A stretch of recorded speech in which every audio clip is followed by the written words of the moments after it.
नमस्कार, मैं हूं विकास दुग्गड़ और कल से भाजपा की टिकट का ऐलान होने के बाद ही और आज भाजपा कार्यालय में लगातार विभिन्न असंतुष्ट लोग पहुंच रहे हैं और पार्टी में जमकर हंगामा भी हो रहा है और अभी कांग्रेस की टिकट आई नहीं है। कांग्रेस की भी सूत्रों की माने तो मुझे ये पता चल रहा है कि वहां भी टिकट के वितरण में बहुत देरी इस बात के लिए हो जा रही है कि कहीं विरोध ना हो जाए। तो आज मेरे साथ इस विषय पर बातचीत करने के लिए मौजूद है भाजपा के नेता जगदीश बुर्रा। जगदीश बुर्रा जी, आपका बहुत बहुत स्वागत है वीडियो ब्लॉग नेटवर्क पर। नमस्कार। सबसे पहली बात, ये बवाल क्यों, टिकट पर ये बवाल क्यों? देखिए विकास जी, ये तो लोकतंत्र की एक सतत प्रक्रिया है और इसमें हर एक कार्यकर्ता जो है ये होता है कि अपनी दावेदारी पेश करना, अपनी बात रखना संगठन के सामने, और ये एक लोकतंत्र की बहुत अच्छी व्यवस्था है जिसको मैं बोलता हूं कि अपनी बात को प्रखर रूप से मुखर होकर रखना।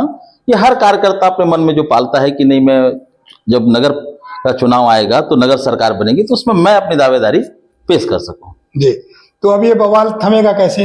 देखिए, ये क्योंकि जगदलपुर में हुआ, कल सुकमा में भी हुआ, बीजापुर से भी खबरें आई, तो लगातार बवाल फूट रहा है लोगों का कि टिकट में पक्षपात किया गया। कई जगह ये कहा जा रहा है कि पक्षपात किया गया, कई जगह ये कहा जा रहा है कि कार्यकर्ताओं को नहीं किया गया और परिवार, रिश्तेदार, भाई भतीजावाद में टिकट बांट दी। नहीं, मैं एक सिरे से इस चीज को नकारूंगा विकास जी कि देखिए, हमारी एक पूरी कैडर व्यवस्था है भाजपा की जो है, हम बहुत ग्रास रूट लेवल से बात करते हैं। जब हमारी बूथ समिति जो है पहले बैठक करती है अपने वार्ड में या नगर पंचायत में, अपने सभी जगह बैठती है बूथ समिति, और वहां पर से जो दावेदार हैं अपनी बात रखते हैं उनके सामने, तब जो है मंडल की जो समिति होती है, हमारी मंडल के जो पदाधिकारी होते हैं और पर्यवेक्षक, ये जाके वार्ड में लगातार संपर्क करते हैं और जो अच्छा नाम होता है एक पर्यवेक्षक जाके जो है लोगों से, वहां के वोटर्स हैं उनसे बात करता है, और जो आता है तब उस व्यवस्थाओं को हम लेके मंडल स्तर से जिला स्तर पे आता है, और जिला स्तर पे विस्तृत रूप से जब बातें होती है किसी कैंडिडेट किसी को लेकर, तो तब हम जाके उसकी अनुशंसा के अनुसार जो बूथ लेवल से जो अनुशंसा आ रहती है उस पे हम जाते हैं सीधा जिला लेवल पे, और जिला लेवल के जब पूरे पदाधिकारी बैठते हैं तो ये मंथन होता है, गहन मंथन होता है कि ग्रासरूट लेवल से क्या नाम आया है, उसकी क्या छवि है, कैसा है, और वह जब अपना पूरा रिपोर्ट बनाकर संभागीय समिति को देती है, संभागीय समिति में हमारे जो वरिष्ठ हैं वहां बैठते हैं और एक एक बिंदुओं पे गहन चिंतन मनन होता है, क्योंकि हम मतलब बहुत लंबी प्रक्रिया है। ये मतलब बीजेपी के जगदीश बुर्रा जी का कहना है कि बूथ लेवल से लेकर जो टिकट का वितरण होता है वो दिल्ली लेवल तक, हाँ, राष्ट्रीय तो ये एक प्रक्रिया होता है। इतना आप समझाएंगे तो हमारे दर्शक को लगेगा कि बहुत लंबा। नहीं विकास जी, एक्चुअली दूसरा मैं फटाफट मुद्दे पर आता हूँ, क्योंकि हमारे दर्शकों को अब उतना इंटरेस्ट है कि चुनाव का समय है और चुनावी बातों को हम ज्यादा ले सके। तो कुछ नाम जो हम लोगों की भी सूची में, संभावित सूची में चल रहे थे, वो अचानक बार बार बदल रहे थे, तो क्या भाजपा बार बार शोध कर रही थी या उनमें निर्णय लेने में कुछ देरी हो रही थी, या फिर क्या ऐसी? नहीं, देखिए, ये तो हमारा एक परिवार है, भाजपा का एक अपना परिवार है, और हर व्यक्ति संतुष्ट नहीं हो पाता है कई निर्णयों से। हर आदमी चाहता है कि मैं द बेस्ट हूं, ये होता है, ये तो जनमानस है, और परिवार की ये बातें हैं, और परिवार के अंदर बैठ के हम उन बातों को हम सुलटा भी लेते हैं, बात कर लेते हैं, मना लेते हैं हमारे जो असंतुष्ट लोग रहते हैं। इसमें कोई बहुत बड़ी बात नहीं। मैं ये भी सुन रहा हूँ कि कुछ लोग निर्दलीय भी लड़ेंगे, क्या उन्हें मनाया जाएगा कि फिर उन्हें लड़ने दिया जाएगा? देखिए, निर्दलीय की जब समस्या आती है तो पार्टी की एक व्यवस्था है जिसके अंतर्गत उससे पहले मानवोकल किया जाता है कि भाई पार्टी की मुख्य धारा से आप हटके कहीं मत जाइएगा। लेकिन अगर कोई व्यक्ति सोच लिया है कि मुझे निर्दलीय लड़ना ही है, तब हमारी पार्टी में अनुशासनात्मक कार्रवाई होती है और बकायदा निलंबन से लेकर निष्कासन तक का जो है होता है, क्योंकि हमारी पार्टी वो जीत जाता है तो ये उसकी स्वेच्छा होती है, अंगीकार करने में हमें कोई दिक्कत नहीं होती उन सब चीजों पे। तो ये जगदीश बुर्रा जी बता रहे हैं कि जीत जाए तो अलग बात होती है। अब बात करते हैं महापौर चुनाव को लेकर। तो महापौर चुनाव में जैसे कि डिक्लेयर हो चुका है, संजय पांडे वर्सेस मलकीत सिंह गैदू। तो अभी हालांकि कांग्रेस की अधिकृत पार्षद सूची अभी जब हम ये वीडियो रिकॉर्ड कर रहे हैं उस समय तक हमें नहीं मिली है। संभावित नाम हमने आपको बता दिए, उसमें भी एक दो वार्ड में मुझे अभी जो जानकारी है उसमें फेरबदल होगा और अभी थोड़ी सी कांग्रेस की सूची के लिए लोगों का इंतजार है। फिर भी महापौर की घोषणा रात 2:35 पर मेरे व्हाट्सएप पर आ गई थी कि मलकीत सिंह गैदू जगदलपुर से प्रत्याशी होंगे। हालांकि हमने रात के 10 बजे ही, बीती रात 10 बजे ही बता दिया था कि ये लगभग तय हो चुका है, उन्हें सचिन पायलट ने किया। तो अब सचिन माफ कीजिएगा, संजय पांडे और मलकीत सिंह गैदू के बीच कैसा मुकाबला आप देखते हैं? देखिए, सबसे पहले तो विकास जी, कहीं पर भी जो कांग्रेस दूर दूर तक मुकाबले में हमें नजर नहीं आ रही है।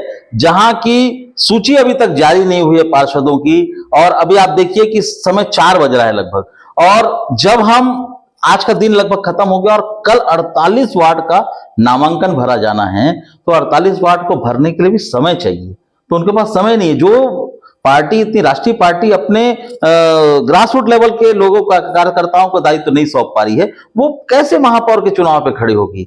निसंदेह संजय पांडे जी पे जिस तरह से प्रदेश की नेतृत्व ने विश्वास जताया है और निसंकोच, और वो भारी मतों से जीत कर आएंगे, ये मेरा दावा है।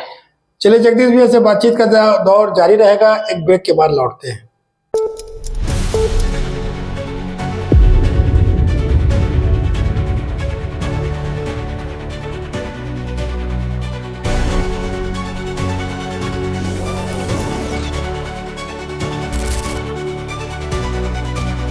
नमस्कार, ब्रेक के बाद आपका स्वागत है। और जैसा कि मैंने बताया कि मेरे साथ बातचीत कर रहे हैं जगदीश भूरा जी।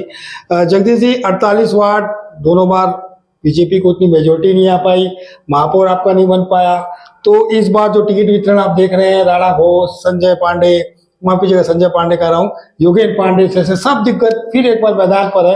तो 48 में से कितनी सीट आपको दिख रही है, क्लियर कट कितनी दिख रही है? मैं तो बोल रहा हूँ 48 वार्ड में हमने जो पार्षद प्रत्याशियों को उतारा है, निसंदेह एक से बढ़कर एक सुरमा है हमारे पास जी। और मैं आपको बता दूं कि बीजेपी का एक छोटा से छोटा कार्यकर्ता भी अपने आप में इतना सक्षम होता है कि अगर आप देखेंगे, विनायक गोयल एक छोटे से पदाधिकारी थे, उन्होंने प्रदेश नेतृत्व कांग्रेस के दीपक बैज को पटकनी दे दी थी। तो हमारा एक पार्षद भी 10 महापौर के बराबर होता है।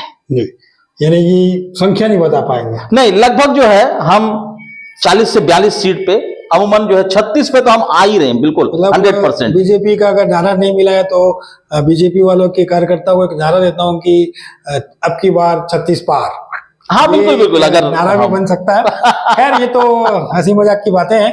अब एक गंभीर विषय पर मैं आना चाहता हूँ जगदीश जी की, अब जो कांग्रेस अपने कैंडिडेट उतार रही है और बहुत सारे आपके में भी उलट फेर हुए हैं, क्योंकि प्रवीण वार्ड 1 से सीधा प्रवीण वार्ड 32 सुंदरलाल शर्मा में योगेंद्र पांडे को भेजे, ऐसी शिफ्टिंग हुई। कई नए चेहरे को भी लाए जो जगह इधर उधर हुए हैं, और कुछ जगह पर वही चेहरे का भी एक फैक्टर चलता है, एंटी इनकम्बेंसी भी चलता है। तो इन सब चीजों से भारतीय जनता पार्टी कैसे लड़ेगी, क्या तैयारी? देखिए, निसंदेह अगर मैं योगेंद्र पांडे जी की बात करूं तो वो 48 से 48 वार्ड में जहां कहीं से भी लड़ लें। इससे पूर्व में भी आप देखेंगे तो उनका वार्ड सुभाष वार्ड था, लेकिन वो प्रवीण वार्ड से जीत कर आए थे। उससे पहले जो है रमैया वार्ड से जीत कर आए। तो कुछ चेहरे हमारे पास ऐसे हैं जिन्हें 48 वार्ड में किसी भी महारथी, किसी भी बाहुबली, किसी भी जो है धन बली के पास अगर आप लड़ा दें तो वो जीत कर आएंगे, ये हमारा बिल्कुल ठोस विश्वास होता है। और एक सुभाष वार्ड में एक आ रहा है कि यशोदा राव को वहां से उतारा गया है, तो विरोध हो रहा है, भारी प्रत्याशी है। नहीं, भारी नहीं, आपको बता दूं कि भारतीय जनता पार्टी का चाहे वो एक छोटा सा कार्यकर्ता किसी कोने का भी है, तो वो हर वार्ड का कार्यकर्ता है। हमारे यहाँ ऐसा डिफ्रेंशिएट नहीं किया जाता है और कोई भारी नहीं होता है। वो भारतीय जनता पार्टी का सच्चा जो है कार्यकर्ता है। तो जीत के प्रति आश्वस्त है? बिल्कुल 100%। अगर आप नजर डालेंगे तो एक चाय वाले को हमने जो है महापौर प्रत्याशी बनाया है, तो आप हमारी कैडर व्यवस्था देखिएगा कि एक छोटे से छोटे कार्यकर्ता का चिंतन मनन करती है हमारी पार्टी, अंत्योदय पर विश्वास करती है, सबका साथ सबका विकास की बात करती है। चलिए इस बात को ही रोकता हूँ। तो अब जितने लोग विरोध करते हुए आ रहे हैं, 100 150 लोग 200 लोगों को लेकर आ रहे हैं, उन सबको मना लिया गया है। मना लिया जाएगा बिल्कुल। अगर आप मैं तो पार्टी कार्यालय में था, मुझे कुछ दायित्व दिया गया कि आप लोगों को समझाइए। मैंने काफी लोगों को समझाया और लोग संतुष्ट होकर गए हैं हमारे पास से। ऐसा कोई भी विरोध की बात नहीं है। और बता दूं कि महापौर का जो चुनाव होता है गरिमापूर्ण चुनाव होता है, मतलब हमारे शहर का प्रथम व्यक्ति होता है, तो उसके लिए चाल चरित्र और चेहरा बहुत इंपॉर्टेंस रखता है। तो विकास जी, इस पे जो है हमारे महापौर प्रत्याशी बिल्कुल 100% सही उतरते हैं। ठीक है, ये तो वक्त की घर पर 15 फरवरी के पता चलेगा। फिलहाल जगदीश बुर्रा जी, आपका बहुत बहुत शुक्रिया कि आप हमारे स्टूडियो तक आए और हमें अपने विकास जी, एक चीज और मैं आपको बताना चाहूंगा कि जिस तरह से कांग्रेस ने मलकीत सिंह गैदू को इस मैदान में उतारा है, तो मलकीत सिंह गैदू जी जो है एक छोटा सा बीपीएस का चुनाव नहीं जीत पाए थे। जी, कभी कभार होता है कि एक व्यक्ति, जैसे मैं आज एक जानकारी देख रहा था कि सिर्फ चार वोट मिले थे पार्षद चुनाव के लिए, उसे महापौर की टिकट दी गई है। हालांकि वो नाम मेरे दिमाग से उतर गया है, लेकिन आपको ये भी बता दूं कि ये राजनीति है, यहाँ सब कुछ संभव है। और राजनीति में जनता का विश्वास जरूरत होता है। टिकट देने वाले तो अपना कैलकुलेशन के हिसाब से टिकट देते हैं, लेकिन जनता तय करती है कि ये प्रत्याशी उनके लिए सही है या नहीं। फिलहाल जगदलपुर की जनता कांग्रेस की सूची का इंतजार कर रही है। उसके बाद फिर किसी नई शख्सियत के साथ मिलूंगा आपसे, तब तक के लिए दीजिए मुझे इजाजत। नमस्कार।